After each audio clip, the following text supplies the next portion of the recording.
sabotase, mengurangi Injil dengan mengajarkan tidak ada murtad.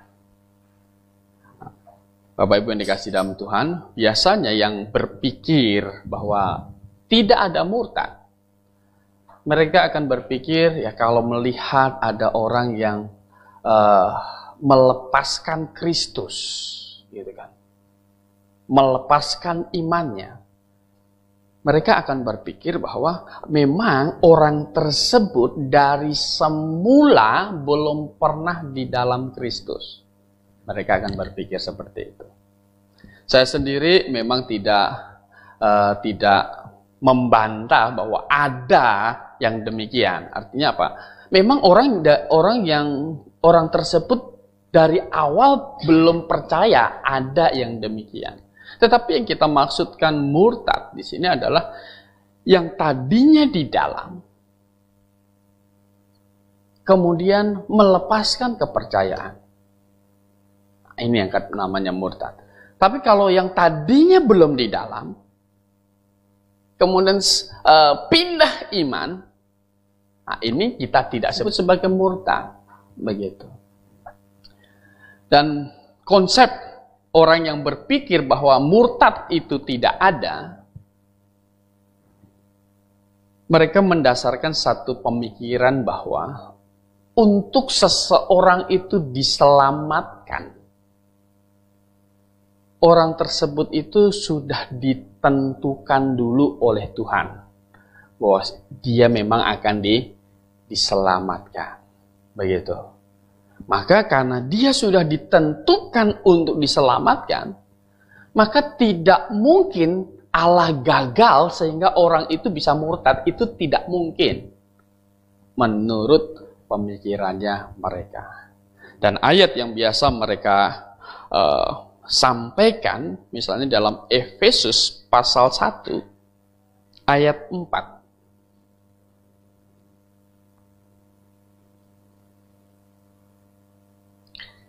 Sebab di dalam Dia Allah telah memilih kita sebelum dunia dijadikan, supaya kita kudus dan tak bercacat di hadapannya. Artinya menurut mereka bahwa lewat ayat ini bahwa seseorang diselamatkan sebelum dunia ini dijadikan memang sudah apa? Katanya di sini telah memilih. Itu bayangkan. Kitanya belum lahir, orangnya belum lahir. Bagi pemikiran mereka, orangnya belum lahir, Tuhan sudah pilih dia untuk selamat. Gitu. Bagaimana mungkin gagal pemilihan Allah? Mereka berkata seperti itu. Bagaimana gagal? Nah, mereka memakai logika seperti itu. Coba satu ayat lagi, Yohanes pasal 10.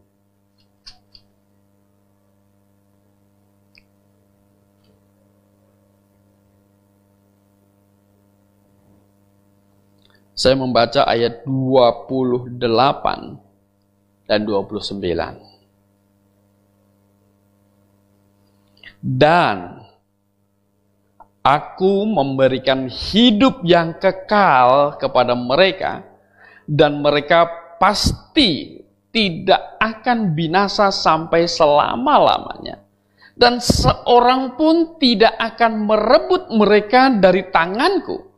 Bapakku yang memberikan mereka kepadaku lebih besar daripada siapapun, dan seorang pun tidak dapat merebut mereka dari tangan Bapa. Siapa yang lebih kuat dari Allah? Mereka berkata, kamu lebih kuat dari Allah? Mereka tunjuk kita. Nggak ada yang lebih kuat dari Allah memang. Gitu. Kita setuju ayat ini juga.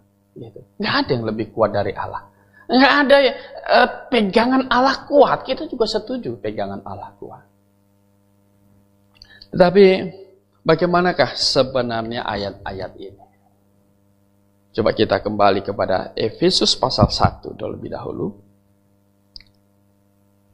Kita akan membaca secara lengkap bagian ini sehingga kita akan mengerti apa sih yang dimaksudkan ayat 4 tadi. Efesus pasal 1 ayat 4 tadi yang dimaksudkan itu apa? Saya akan membaca dari ayat 3 sampai dengan ayat yang ke-7 di sini. Terpujilah Allah dan Bapa Tuhan kita, Yesus Kristus, yang dalam Kristus. Perhatikan kata ini, dalam Kristus. Telah mengaruniakan kepada kita segala berkat rohani di dalam surga. Sebab di dalam Dia, di dalam siapa? Kristus, Allah telah memilih kita sebelum dunia dijadikan, supaya kita kudus dan tak bercacat di hadapannya. Dalam kasih, Allah telah menentukan kita dari semula oleh Yesus Kristus untuk menjadi anak-anaknya, sesuai dengan kerelaan kehendaknya, supaya terpujilah kasih karunia-Nya yang mulia yang dikaruniakan kepadanya kepada kita di dalam Dia, dalam Kristus, yang dikasihinya, sebab di dalam Dia dan oleh darahnya, darah Kristus, kita beroleh penebusan, yaitu pengampunan dosa menurut kekayaan kasih karunia-Nya. Yang dibicarakan di tempat ini adalah bukanlah seseorang ditentukan untuk selamat dan seseorang ditentukan tidak selamat. Bukan. Tetapi ayat ini mengatakan bahwa jalan keselamatan itulah yang ditentukan Allah.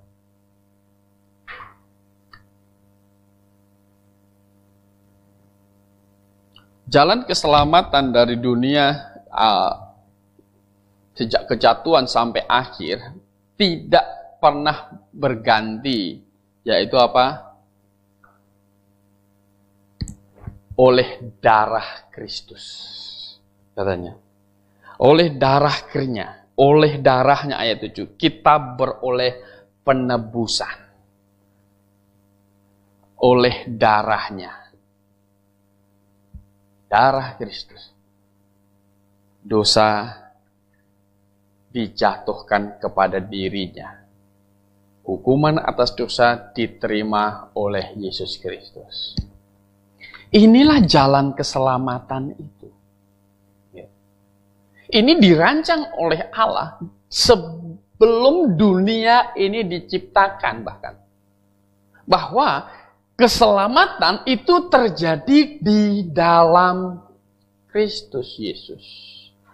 Oleh darahnya, kamu mendapatkan pengampunan dosa. Nah, jadi yang mendapatkan keselamatan adalah yang di dalam Kristus. Begitu. Nah, untuk di dalam Kristus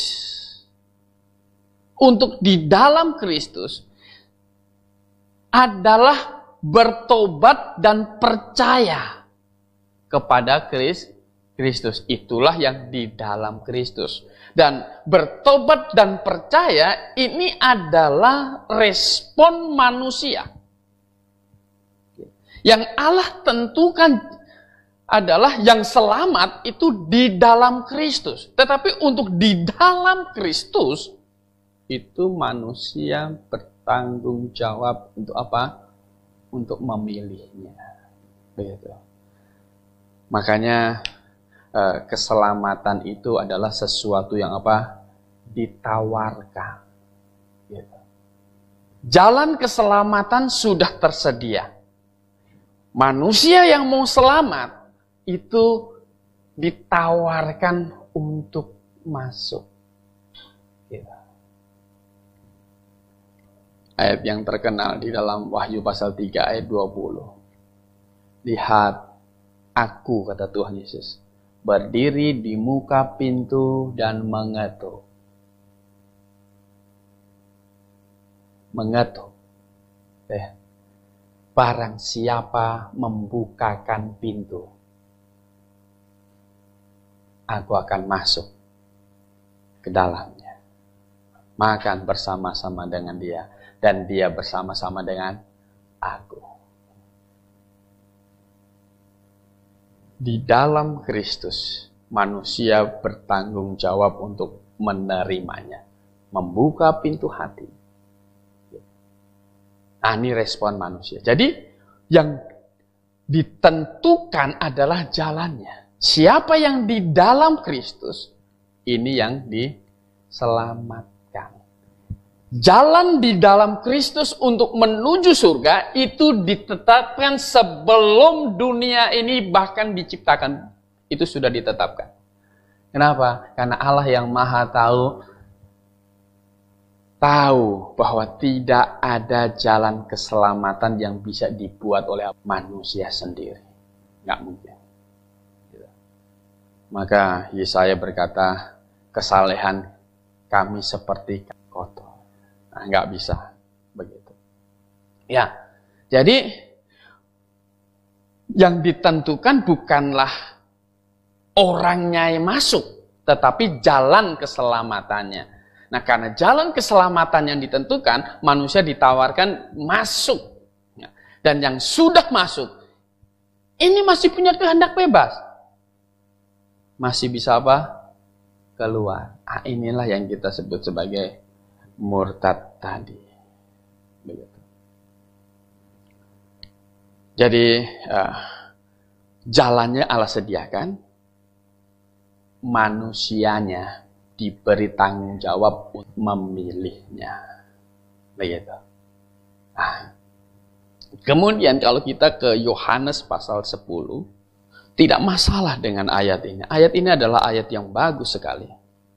Bahwa jalan keselamatan itu memang tidak pernah berubah.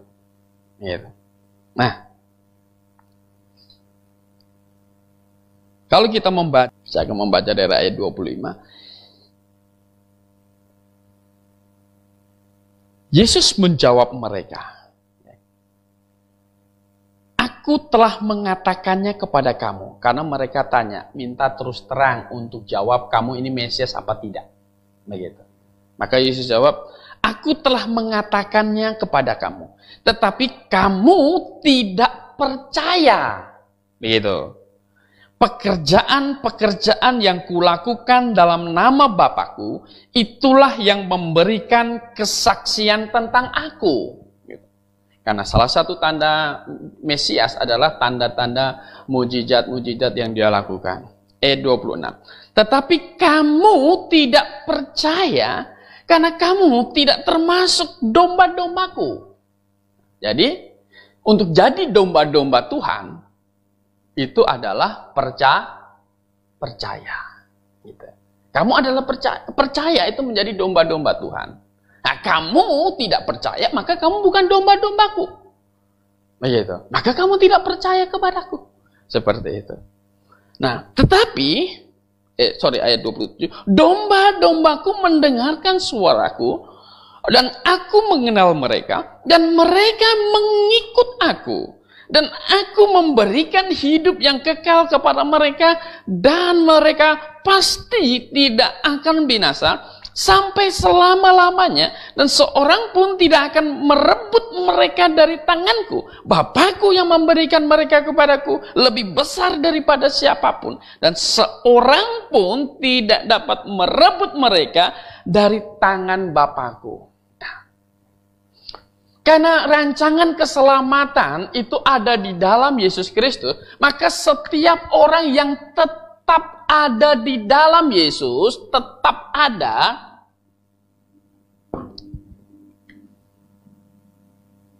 maka dia pasti selamat. Gitu.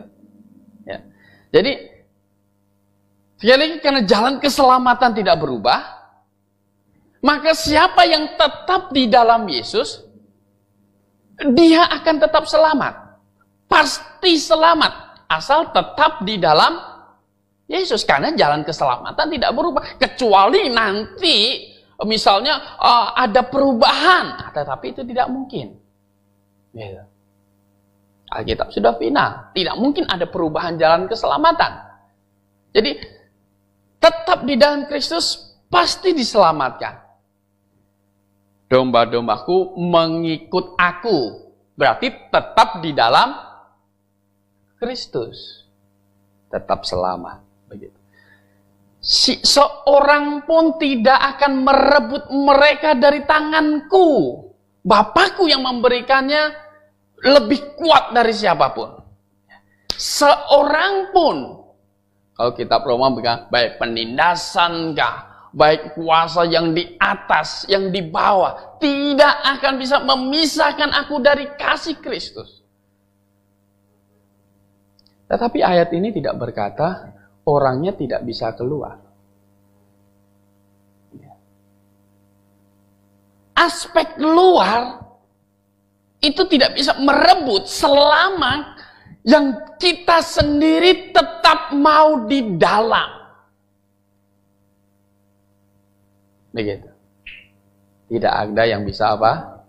Merebut. Asal yang bersangkutan tetap mau di dalam.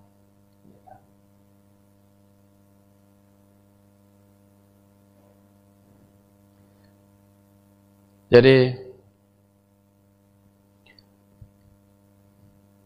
manusia selama tetap di dalam, yang sudah bertobat dan percaya, selama tetap di dalam, tidak ada yang bisa merebut keselamatan itu.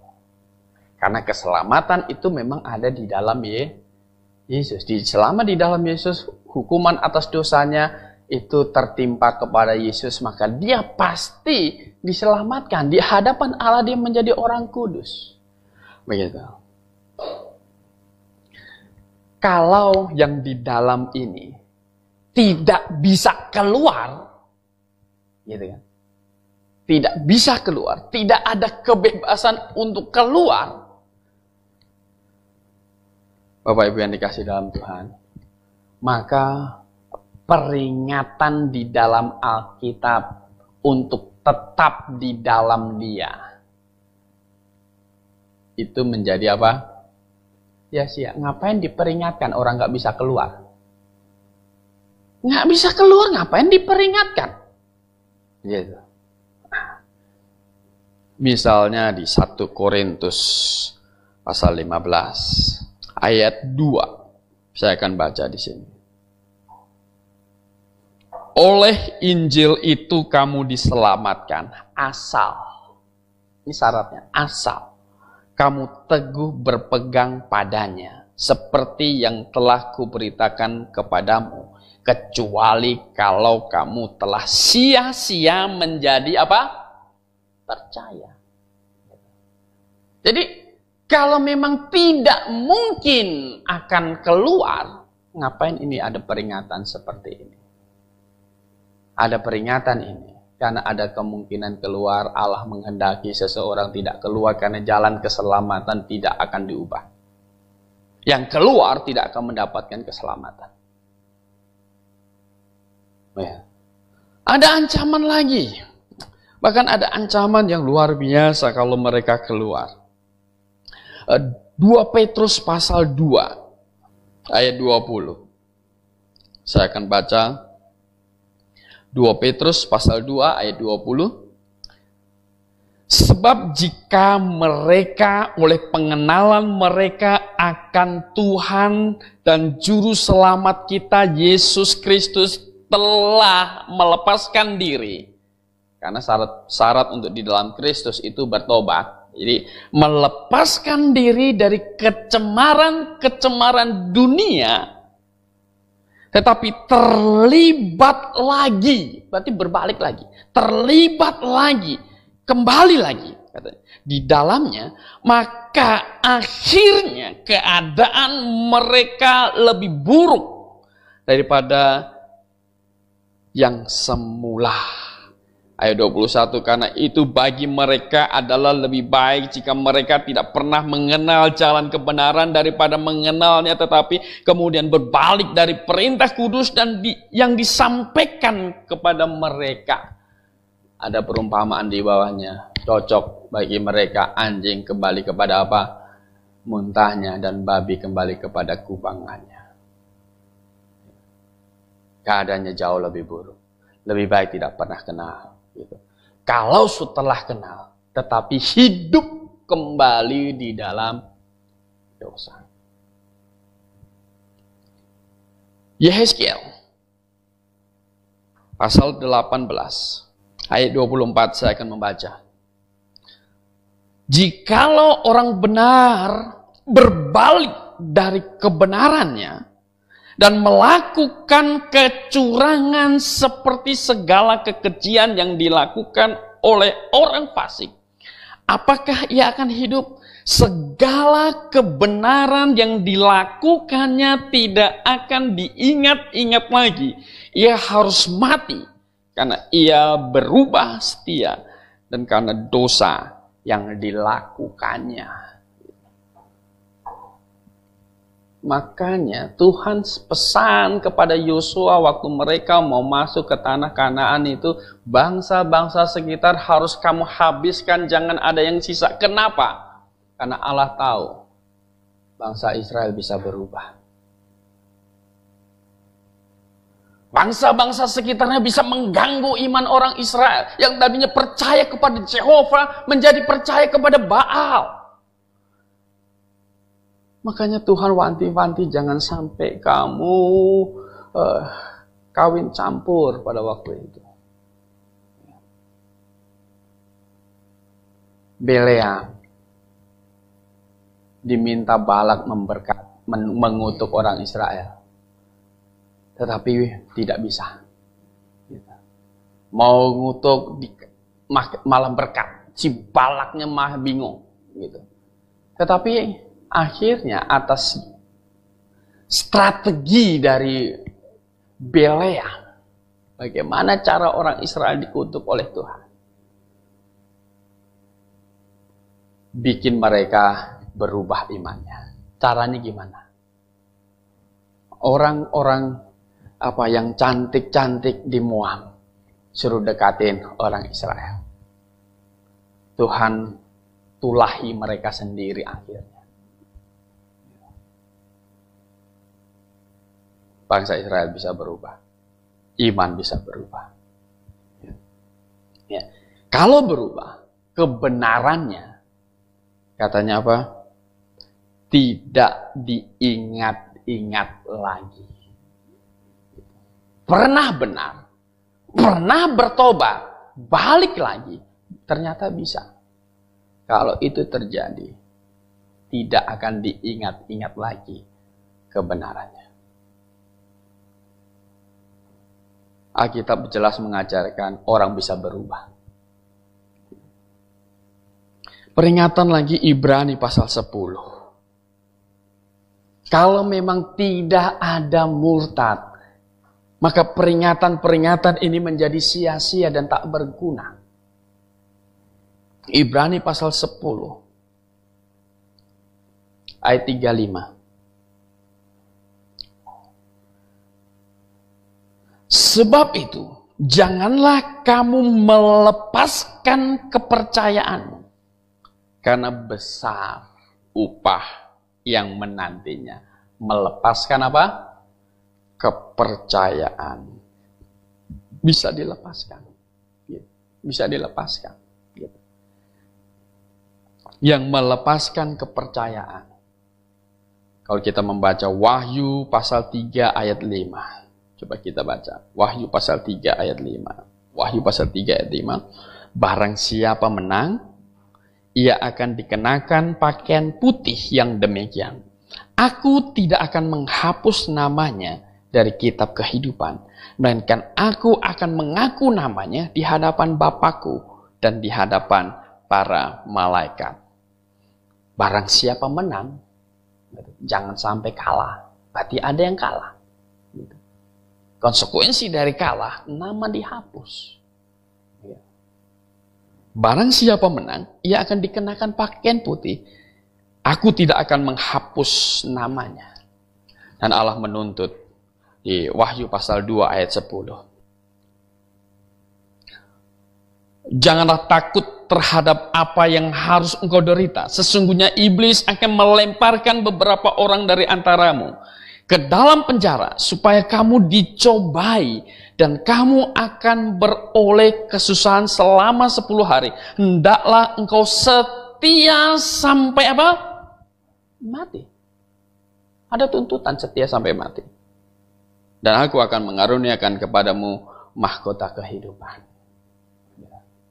Kalau tidak ada kemungkinan orang bisa murtad, lalu kenapa ada peringatan ini? Kenapa ada dorongan untuk setia sampai mati? Yang benar adalah ada kemungkinan itu. Ya. Dan kalau kita membaca 1 Yohanes pasal 5 ayat 16. 1 Yohanes 5 ayat 16.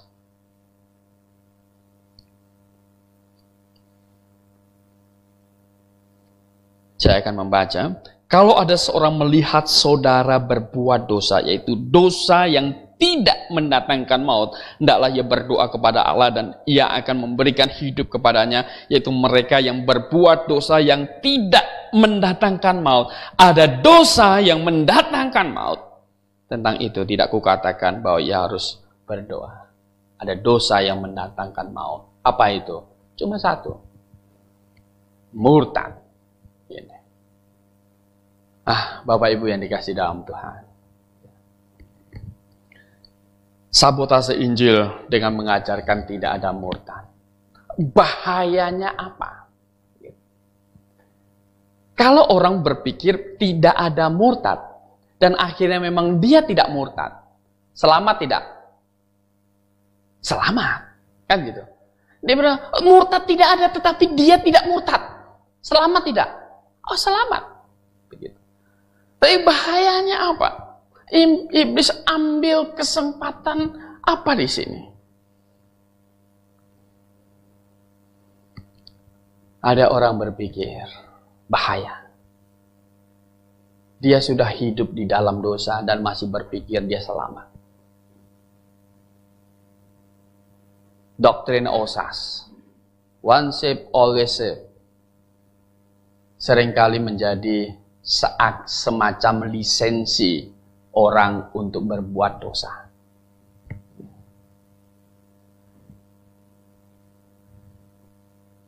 Jadi sudah hidup di dalam dosa, masih berpikir apa? Tetap selamat. Kembali hidup di dalam dosa. Ada satu cerita. Ada satu orang gitu, bercerai dengan istrinya. Pak Kristen, gitu. Lahir baru. Kita melihat dari pengakuannya, dia lahir baru. Cerai sama istrinya. Dan setelah bercerai sama istrinya,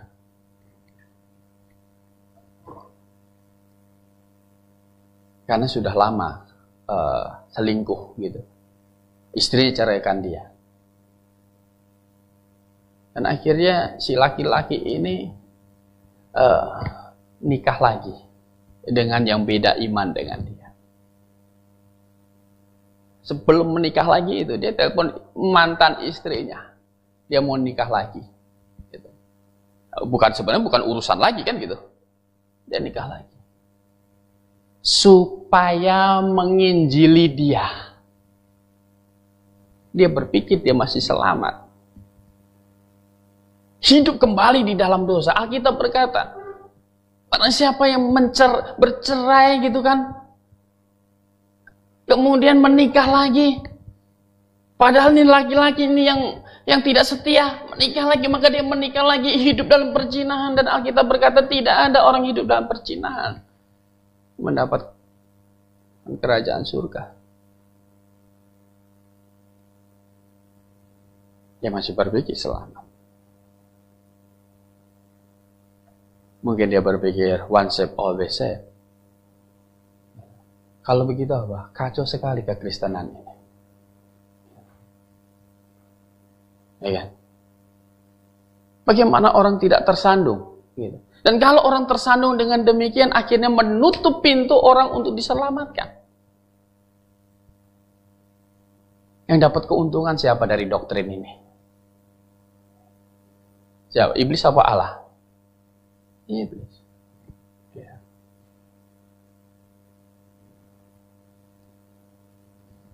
Kalau tidak mungkin murtad, Maka peringatan di dalam Alkitab tentang bahaya guru-guru palsu, nabi-nabi palsu, sia-sia. Sementara Alkitab itu penuh dengan peringatan, ada penyesatan. Gitu.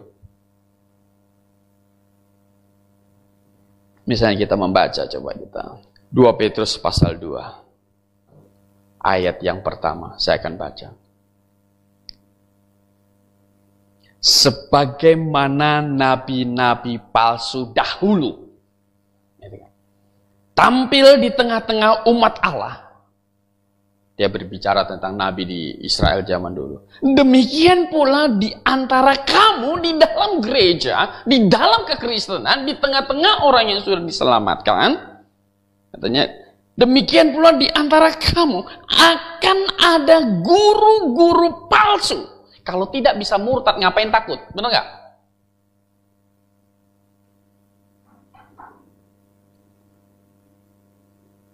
Mereka akan memasukkan pengajaran-pengajaran sesat yang membinasakan. Bahkan mereka akan menyangkal penguasa yang telah menebus mereka. Dan dengan jalan demikian segera mendatangkan kebinasaan atas diri mereka.